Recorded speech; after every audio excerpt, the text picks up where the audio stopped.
Welcome back, everybody. It's now up to Bbyong. He has to take a win here for CJ Antis, or Zest is going to close it out. Most people would favor Zest here. Yeah, it's a safe bet for sure. But it is, you know, Terraform. It is a newer map. We don't get to see this map too much. I do like Terran on this map as well. It's going to be up to Bbyong if he can perform there. And, you know, he's had a lot of ups and downs. He's a good player, but he's not the most solid. We haven't seen him fielded as consistently this year for CJ as we saw him last year. Last year he was playing in basically every match. He was one of those, you know, consistent Terrans that we saw basically have to come out on outbox or have to take those wins versus Protoss, because Protoss was, especially last year, like insanely dominant. But you look at now the roster, it's like Bbyong has kind of taken his place. The rest of the roster has been a bit more flexible for CJ Antis, but I don't know, man. It's if he plays like Flash did, if he gets an early, CC or something like that, you know, that might be the way to beat Zest. Zest is a player who plays really similar to Hero, but he definitely does have a little bit more flexibility in his early game, I think. I think he has a much wider range of builds to start things off. He can punish, he can all in as well. He proxies a lot. Like, he's not afraid to proxy an Oracle. You know, this is a good map to proxy Oracles on as well. You know, this is one of these newer maps. Not everyone has every single spot figured out what might be the perfect place to do it. Maybe there's something like Zest wants to do on this map that's kind of map-specific. Yeah, we see a lot of all-ins on this map. Like, from the very beginning, we saw, like, Flash did, like, a proxy Reaper here. And we saw all sorts of 2 barracks proxies. We're seeing cannon rushes a lot on this map. We're seeing even early pools on this map at a Zerg sometimes, because the third base can be a bit awkward, especially versus Terran. Yeah. I wonder if we're going to see even a third base at all from Zest here, or if he just really wants to be so aggressive that he gets so ahead. Yeah, you could certainly try for the aggression on this map. I think maybe they'd be more inclined on this map than most others. Maybe like Iron Fortress might be the other map where they really want to try 2-base stuff, because third base on that is just so far away, it's insane. Yeah, the current map pool is, most people are, you know, especially in Korea, saying very, very tough for Protoss. You know, classic Star League champion, very outspoken, saying he thinks the map pool is really bad for Protoss right now. He's actually said it many times in interviews, as well as even on Twitter. Is definitely a map pool that third bases are hard to take in general, I feel, for all races. And sometimes Protoss does suffer from that as well. But, I mean, not necessarily even more than Zerg does. It's just, it's tough on this map to take a third base. You take a third base that's insanely far away, or one where your mineral passes are exposed to ranged units. Every Terran unit is ranged. Yeah, it's perfect for Terran, because they're going to be planting mines behind that. They're going to be dropping units and stimming and attacking and pulling out again. Yeah, I mean, it's such a hard map to try and take a third base on as a Protoss. Line of sight blockers incredibly good on this map for Vikings to kill Colossi with. Yeah, we saw that a lot actually. Like, we've seen some really messy engagements just because there's line of sight is so difficult to try and overcome. Exactly. If you don't have an observer on the other side, the Terran players constantly scanning to make sure you don't have observers. Vikings can just one-shot a Colossus. By the time you can react, you've already lost it. You can't really blink in or chase because you don't know what's on the other side, if there's Marauders over there or not. It's just really tough. Part of the reason why we saw Moonlight Madness in the Kespa Cup, like Vikings did so well against Colossi, because there's all these spaces. It's tough for the Protoss player to actually deal with these Vikings. Yeah, that's right. Everyone votes Zest here. That's pretty safe. Pretty safe bet indeed. Zest is Zest. Zest is best. And you know, it's even with all the map features we just talked about, I just still feel like he'll find a way to do this. He'll find a way to take the third base, or he'll find a way to get enough ahead. Taking that third base is easier, or maybe he'll do some sort of 2-base all-in, or maybe he'll do too much damage with proxy oracles. He's going to find a way, I feel. Bbyong, I hope he shows us something impressive. Would like to see this go to an ace match, and also, honestly, I'd like to see Byung's old TVP come back to form. Yeah, that's the dream. I mean, he's also one of these players that loves to go for mine drops. He is one of those aggressive drop players, which is good for this map as well. If he gets that momentum early enough, you know, finds the damage, or at least just keeps Zest really busy, pulling probes constantly. Right. Transitions into the later game. Zest, if he tries to get a third base, if he keeps applying that pressure, it's just going to be so hard to keep up. I think maybe you'd be inclined to, you know, open Phoenix on this map even, like try and shut everything down you can, so you can go into Colossus and try and get that third base up and running. Ooh, I like that. I like that a lot, because you can even use Phoenix Colossus to help deal with the line of sight blockers. You know, just having a few Phoenixes on the map going to give you that extra vision over, you know, on the air, on the other side of the line of sight blockers. Definitely could be something that we see. This map is still kind of relatively unexplored in Korea. It gets banned a lot.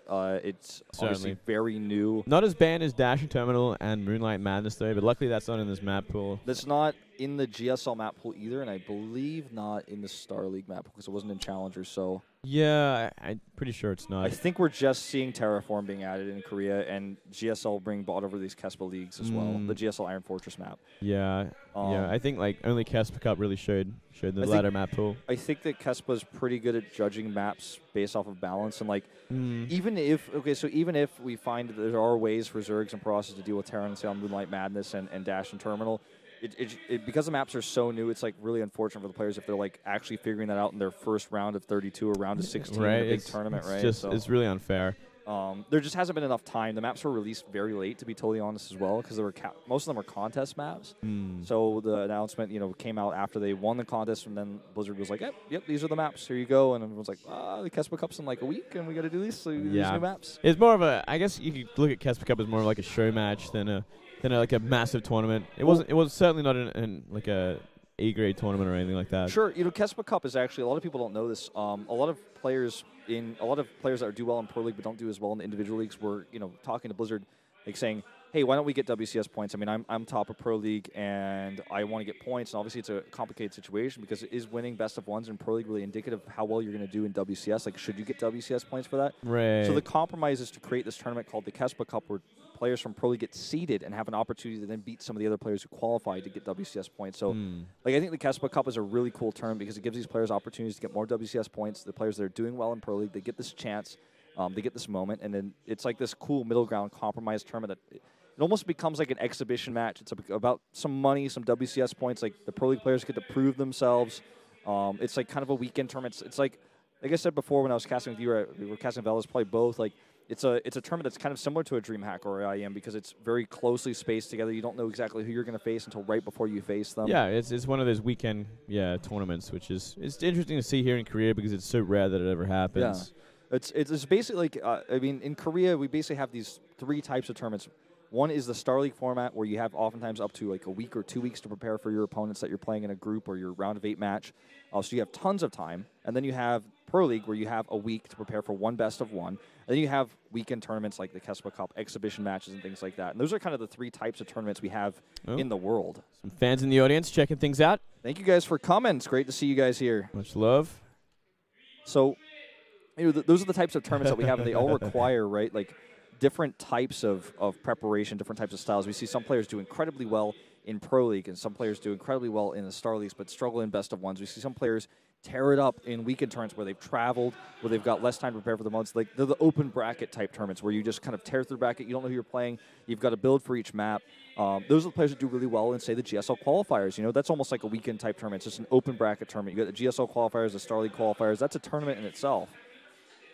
Man, you can talk, Wolf. That's impressive, man. I'm just going on and on, man. Because like You're we got this downtime, dude. I'm impressed. No, that was really good. I'm like, damn, I can just let him keep going. I don't have to say anything. This is great. So I wish I knew what the holdup was here. Yeah, we really don't know. It's a KT roster issue, as you might imagine. I mean, we've taken a break at the 3rd game, which is also very unusual, and now we're waiting for the 4th game here. It's no doubt a computer problem with one of the KT roster players. Because the KT roster player is not in the lobby.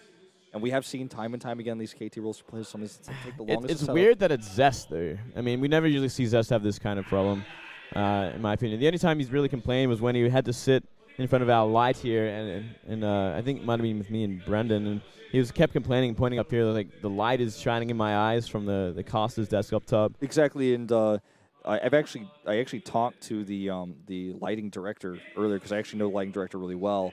And she was telling me that was another sort of thing they were concerned about today as well, so they're going to be turning off. And she's like, yeah, it's fine. I mean, when we're in the game, we don't need the lights on either. we prefer the lights off, actually. Exactly. So this is just perhaps an issue. We're trying to figure some of that stuff out. I mean, the lighting director already talked to me about it, so I know that it's going to be fine. I don't know if like Zest needs to be told that or something, but I'm actually looking, and I don't see him in the. Oh, he's not even on our side of the. He's not even on our side. Yeah, he's on the other side. So I don't know what the problem is. I think he's still sorting things out, warming up. So we'll get to it eventually, Wolf. What other anecdotes? Can I just fill time for you? I don't know. I feel bad. I feel like I should say a big line of stuff as we look at these fans in the audience, ashamed to show their faces. They've got beautiful faces. Yeah, they're really pretty, cute. Pretty girls. Yeah, very attractive girls here in the studio. You never know. You could be picked up as a K-pop star if you're on camera at the right time. Yeah. These guys aren't afraid. Yeah, there we go. I love that. That's the right attitude to have. That's right. Look at the camera. Stick a hand up and say hi. That's the way it should be. Oh man. Well, it's been a lot of fun already today, Wolf. We had some great games. I mean, I'm very happy to see Flash perform strongly once again, but I feel like this time it was really Hero losing the game more than anything else. Yeah. Oh, more fans in the audience. More fans. I think I asked him if that was his girlfriend. He said no or something like that. He's like, I don't know her. Like, no. Oh, man. He's also drinking the vitamin drink. Yeah. I'm not too much of a fan of that drink, to be honest. It's all right, but nothing great. Hey, don't text when you're on camera. She's like, hey, you're on camera. Like, I was like, God, no. Why always do this to me? Why? This is what happens when we get desperate at the next arena. Everyone gets on camera. They should put us on camera. I'd like to be on camera. I would just dive under the table and hide, though, man. So I'm too shy. I'm too scared. You're like the weirdest costume we have here. Well, you just can't be on camera, but you're still here for some reason. I'm on camera when we're like in between games and stuff. I'm totally fine. But when they put me on camera, like when we're not supposed to be on camera, I'm like, oh, you just can't handle it. I'm supposed to be at Hog One right now. It's not the right lighting. It's not the right lighting. I don't have the right makeup on for Korean TV. All right. Is it time? It's time. It's time to lose yourself. It's definitely not time to lose this match, Moonglade, because this is their last shot. Their one shot. Their one opportunity. Mom Spaghetti, man, is on the floor already. Yeah, he's got to seize everything he's ever wanted. He better be ready. He's got to capture it, or is he going to let it slip? His palms are sweaty. That's going to actually affect his play.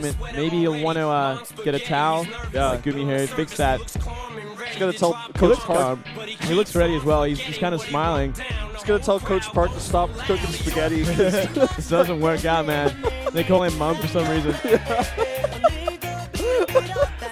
All right, Zest is finally ready, it looks like here. 13-6 versus Bbyong, as you guys saw earlier. Not the best ace record. Creator's knocked him out twice in those matches as well. The weirdest thing ever. He doesn't have to worry about Creator anymore, though. He's long gone, packed up his bags on left prime. Yeah, and he's not going to be eligible to play in Pro League until next season. He also dyed his hair, Zest. Did you notice that? Yeah, looks pretty good. I think he's trying to look like me or something, Wolf. They're a little bit off. Hey, he's not as handsome as you. That's the thing. That's what I like to think, but that guy is way too chiseled. Well, let's see if Bbyong can beat the chisel toss here, or if Zest is going to close it out here.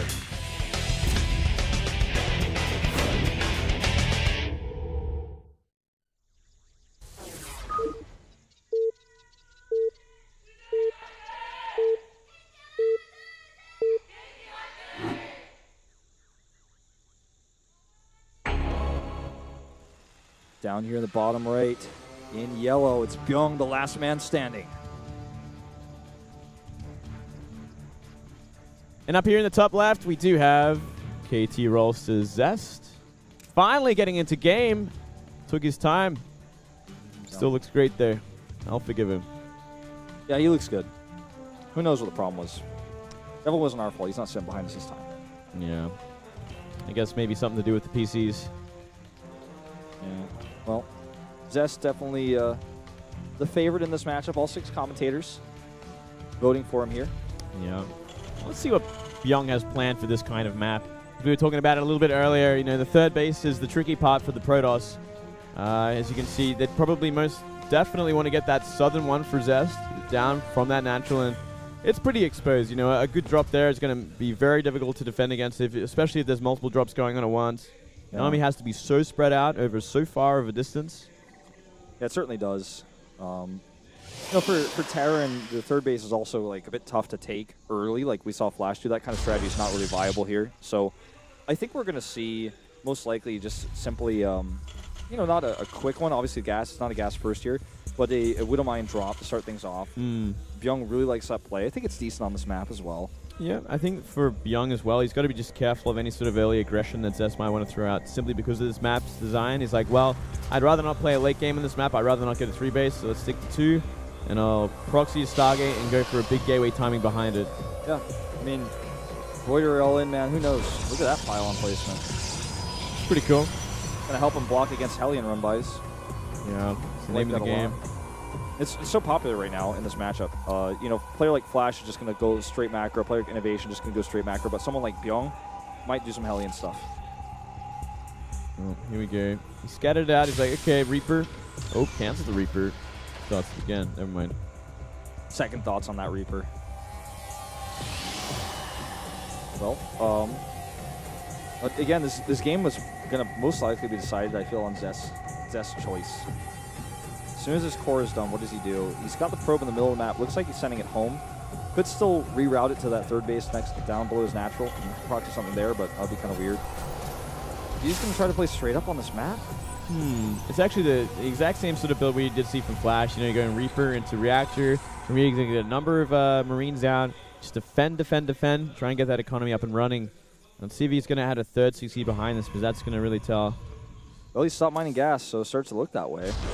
I mean, it's going to be dangerous against someone like Zest because he is one of Flash's practice partners. He does deal with this build quite often. So I'm sure he's got an idea of what to do against it as well. Ooh, double barracks follow-up actually instead. Okay. A little bit different. Yeah, that's where he's dumping that minerals. Zest still hasn't shown us any tech. That pylon placement starts to look like that's where we're probably going to see it once he gets that warp gate research out, the mothership core, etc.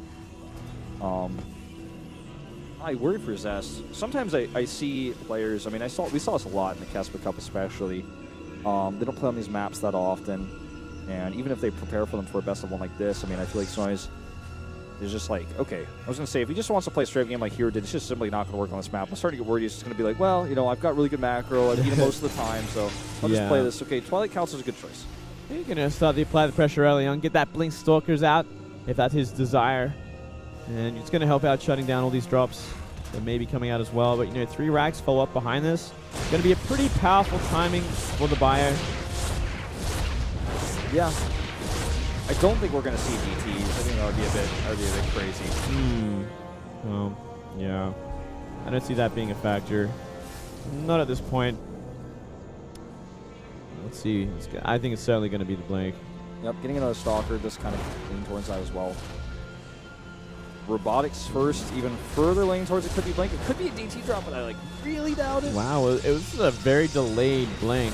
Like, he was thinking about investing in that Blink. I saw him, like, his mouse was selecting the highlight, but deciding not to go for it just the same. Yeah, and destroying those rocks and to buy him a little bit more time. He's just going to try to take a third base. The Twilight Council is totally useless if he doesn't. Okay. There's a Blink. It's almost like he's afraid of the mine drop, so he wants to get that robot a little bit earlier than maybe expected. So he gets some observers out in time. Just a weird way to go about it, considering how late he delayed that Blink for it. Yeah, I mean, if you do delay if you do shut down the mine drop with, like, say, observers, and you actually kill the mine drop, and he does have a lot of stalkers. So, like, if you kill it and he commits a lot to it, then you can counterattack with Blink and sometimes just win the game. So I don't think. I mean, it's just kind of strange. Either way, I mean, it's still okay. There's a big investment for a Twilight Council too early and didn't pay off, but you definitely recover from this. This is not like it's not like forgetting Stim or something. You know, it's just no. It's all right. But this is the scary thing. This is what it's all been leading up to with 3 racks like this. You have Stim just about finished, Combat Shield just about finished, and you've got a huge bio army. And this is the scary thing for Zest because he invested in a lot of different tech this early on, and he hasn't really got out any AoE. The Colossus is still far away. There's no Immortals out. There's only Stalkers right now and Photon Overcharge. Yeah, this is a really strong bio push. Not even Blink will be ready in time. Yeah. That's part of why he kills these rocks, right? So they can delay this. The Stalkers are going to check this. Third CC goes down behind this for Bbyong. At the third location. Far away. Safe location. Reaper's going to come up here and tank the shots. And here we go. Blink still hasn't finished yet, so he's going to buy a little bit more time here. I'm wondering how much Bbyong is going to commit to this attack. You know what? He has no sentries. He can actually check this and just maybe go to the main base. Oh my god, he's just going to kill the Nexus. Well, this is another good choice. He's going to kill a ton of these probes as well. I think killing the probes is even better. I think he can maybe even just fight these Stalkers. He can do whatever he wants. He didn't target very well of that. He's actually going to end up losing his whole bio. Still 16 probes going down. It's going to trigger a big counterattack from Zest, but he has no units. He has 2 Marines right now. Yeah. I actually... 2 Marauders just popped out there. He's got to buy a little bit more time. Ooh, that was a bit weird. A bit weird. I'm curious to see who really comes out. It's going to depend on this counterattack, I think. It's going to be up to Zest to really do the damage, and canceling the third is certainly one way to do it. He doesn't know that Bbyong has nothing right now, so he's taking like the slightly safer approach to just cancel this third base. I'm going to cancel at the last second.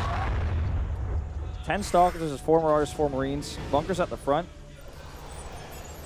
Main base obviously still a little bit more exposed, but he is getting 3 Marauders and 4 Marines at a timeout.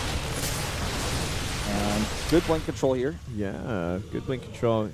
A little scary to invest that much. We are seeing that third CC go down in the main now. Now the medivacs are out. Things get a little bit more scary once again for Zest. Yeah, repairing that bunker. I guess he's just going to leave here. As I say, repairing that bunker would have been nice there if he was going to continue the aggression. Line of sight bunker, using it against him. Kills a Marauder. Concussive shells on the way here. Zest does have a third Nexus nearly completed.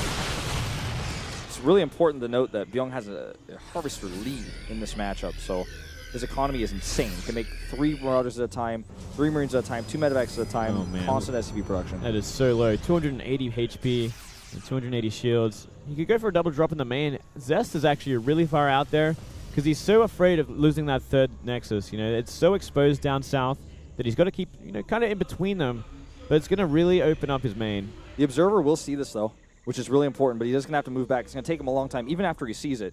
Like, seeing it is only half of the battle, right? Like, that. Then once you see it, you actually have to go back. Okay, he moves back immediately, and Bbyong actually hesitates here, so he's back in position now. Yeah, he's looking all right now. Actually putting a nice mine down. He's going to snipe a pylon. Can't go into the main from here, but he wants to. Ooh. Scary situation here. Like, he definitely could go to the main, but he's scared about those Blink Stalkers. There's a photon overcharge. That's the only thing in the main. Photon overcharge. That is only line of defense. Yeah, making a photon cannon as well, but it's not going to be ready in time. This is a little bit obvious at this point. He's going to be dropping on top of this forge. He's not going to really find anything but a pylon and maybe a lot of losses here. But linking forward like that, he's going to lose a lot of Stalkers instead. Yeah, he's just going to take this fight as best he can. He trades for these Stalkers really, really well. Attack at the third base gets cleaned up. I have to say that ends up being an okay trade. He lost the Medivacs, which is the most painful thing. Yeah. Upgrade-wise, going to have 1-1 soon. Finally moving that third CC over to actually perhaps have a more permanent third CC this time. Adding that armory as well, so he has no plans of pulling the boys or anything like that. He's just going to go into that big, heavy late game. I just feel like that the commitment we saw earlier to the Nexus, he didn't get the Nexus, he didn't get many Stalkers, like he just did half and half basically. It really hurts him here because now if you look at the army supplies, like the top right under the supplies, 65 to 58, like already Zest has an army lead. He has a third Nexus up for much longer. And so, you know, it's simply put, he has a massive advantage in this game in army, which means that Bbyong can no longer easily harass, even though this map does have a very far away third Nexus. I think Zest is so far ahead, he's got so many Blink Stalkers that, you know, doing that sort of harassment becomes more of a liability, kind of like we saw with the last harass. He wasn't able to get much done. So I think Byung's best chance here is to perhaps even do something similar to what Flash did, but even then, he's already at an army supply deficit. Well, actually, just past Zest. Well, now that 4 Vikings are on the way at a time, it's going to catch up pretty quickly. And, you know, Zest is going to have to transition, and he is making that Templar Archives already. So if he can get some Storm out in due time, it's going to still look very, pretty solid for him. It's going to really come down to the engagements more than anything else, and if Bbyong can actually find some harassment damage with these drops. Yeah. Zest is actually being very, I wouldn't say careless, but very free with how he defends his main base. You know, he's never actually putting units up there. Instead, he's just relying on these on the photon overcharge and units like near the natural to come up and defend. But that could come back to biting if the drop is big enough. You know, the focus down, maybe the Templar Archives or the double forge that's at the back of the main base. Yeah, if he does like 4 drops, you know, something like that, like 4 drops full of Marauders, definitely something that he could do damage with. Storm is on the way. These are all the issues, though. He's like missing his timing window to hit a big attack. He doesn't have a Ghost Academy, so Storm's going to be out, catching up in upgrades. And Zest might even think about taking a 4th base soon. I wonder which 4th base he's going to take. Taking a 4th base to the bottom left is like not a bad idea. It's pretty far away from his main. That leads him up to more drops. I guess he has to go for that one. It's such an awkward place to put it there. Oh, look at that. Gold base instead. Okay, I like that a little bit more, actually. It's close to the third. You can attack it from behind the minerals. It's going to give him a big zealot dump of minerals you can actually drop with and harass with. All right. All right, 2-2 is getting closer to finish. The +1 for the Vikings as well. Maybe Byung's going to try to attack with that, but he's already got Storm, and he's had it for a while. It's going to be so hard to make this work. Like, the Vikings are really going to have to get all the Colossus kills. He's going to have to be able to dodge the Storms at least somewhat effectively. It's a big army, though. It's like it's a big army, and it can do the work, but he's got to be careful of the Storms and the positioning of where everything else is. The line of sight blockers against Zone. Okay, I think we're going to see that big drop into the main you were talking about. He's already scanned. No observers see this. With the Vikings as well, that's so cool. I mean, if they get a good advantage on the ramp, snipe down the Colossus on the way up. Exactly. If you just one-A's those units into that, the Colossi are going to be in the exact worst possible spot. Okay, already starting to engage here, taking out that cannon. The Vikings have a good angle here, but the Stalkers get in a good spot as well here. Losing a lot of Vikings for this. The drop does get pushed back, and now the Stalkers can actually blink the chase. Oh, wow, yeah. Didn't work out the way he had hoped, that's for sure. Losing nearly every single Viking there. And these Stalkers are coming down to trade with the buy, but that's a lot of Marauders. Oh, and the Zealots actually, or the Zealots and Colossi getting into a bit of a dangerous spot. He loses a Colossus there, but that's now Stalker, man. I worry, man, for Bbyong, because he doesn't have an answer for Storm or Colossi now. He lost all of his Vikings. He has no Ghosts. How is he going to deal with this composition? Yeah, that Stalker control was something else.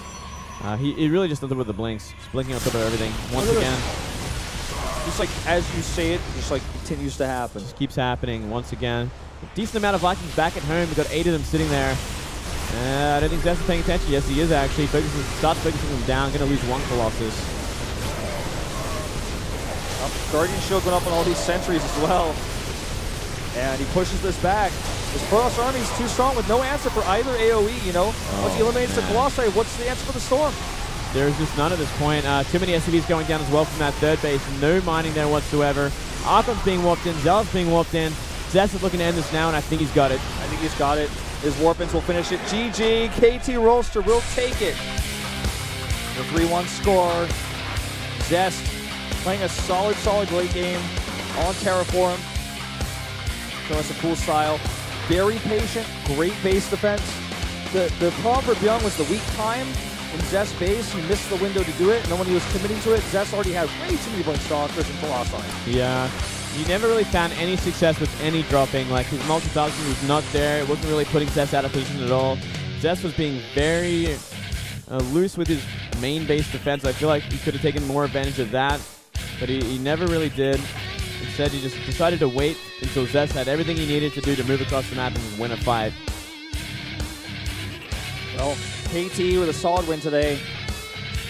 You know, the only win CJ grabs is trust. You know, taking that win in the first game. I just Flash looking strong. Zest looking strong. Life wins the game he needs to against Bill. Like, Bill and Hero are just the players that CJ has been relying on. When they don't win, CJ doesn't win, man. It's just been, you said it at the beginning, it's like just so true. It's like the name of the game, man. Like, these guys, if they're not winning, like, rarely anyone else is. Like, Trust and Bbyong, these guys are great, but I mean, up against Zest, Bbyong's probably not going to win. Trust got to win today, but I think Stats kind of killed himself in a lot of ways. Well, here we now finally have the proper standings after week 1. KT Rolster just 1 indicator point behind Samsung and SKT. Speno in 4th currently. But, you know, keep in mind, I feel like what we saw from CJ is they did play against KT Rolster. KT Rolster is looking like they're on insane form right now. So that's one of the tougher opponents they're going to face. They haven't played against Jin Error yet. They haven't played against MVP, Prime, even Spenu. Like, so these other teams, they definitely have a time to get their points back up. But definitely a rough performance there in that first game. Yeah, certainly so. Now Zest has joined the top of the winners rankings. He's played like nearly more games than anyone else in the league, but finally finding enough wins to bring him up there. Yeah, he's got more wins than anyone else, or more games than anyone else on this front page. Yeah, that's kind of crazy. 26 games total. Hero, I think, 2nd place with 24, as far as I can tell. Here's our matches coming up on Monday, by the way. Spenu versus CJ Entis and KT Rolster versus MVP. The rosters will be released on Friday. And, of course, Star League is coming up on Thursday. You and Valdez, we commentate in that one, that first group. Here it is. Not looking too bad at all, man. Stats, Bbyong, Maru, Zest. Oh my god. That's an insane group. That's actually ridiculous, but fair enough. I can't wait to enjoy some more Maru TVP. I think it's the best group, actually, out of the entire Star League. Like, you guys are going to have a fun time with this one, no doubt, man. Yeah, that is delicious. And it's going to be sick. Like, I'll be watching, man. It's going to be pretty out of control. Well, guys, it's been a pretty good day of Pro League here. We're not going to have a second interview as it is getting a bit late here in Korea. It's been a good day of matches, though. It's been a fun day, man. We've seen them really go the distance this time, and yeah, a lot of fun. Absolutely. Well, guys, we'll see you guys on Thursday for Star League. And then, of course, Pro League will be back next week. Have a good night.